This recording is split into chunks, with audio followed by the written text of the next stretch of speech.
যে হ্যাঁ যদি এগুলো জানে অবস্থাটা কি হইব কোন দেখি। আমরা দুই ভাই আজ পর্যন্ত কোনো মাইন্সে কয়ে পারবো না আমরা খারাপ কিছু করছি এলাকার ভিত্তিতে।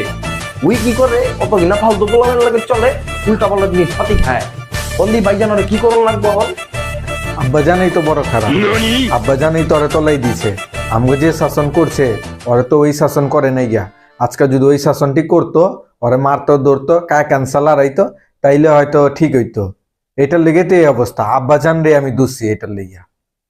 ভাইজান শুনো একটা কথা কই তোমারে, ওরে যে তুমি একটু বুঝাও, বুঝছো নি? আমার কথা তো শুনে না, ছোটকালে তো আদর করছি তো, এখন আমার কথা কোনো দাম দুন দেয় না, বুঝছো নি? তুমি যাই আর একটু হবে বুঝাও। এত কথা যে কইলাম কান্দা তো কিছু একটা ঢুকছে, তুমি যে জিগাও ওই ভবিষ্যতে কি করবার চায়, কথাটা বুঝছো? ওর ভবিষ্যৎটা অন্ধকার। কারণ ওরে তো ওদিন দেখছি একটা মেশিন কিনছে বেটা। মেশিনের মধ্যে কি করছে, গাঞ্জারে বাইটা রসটারে বইরা টাইনা টাইনা খাইতে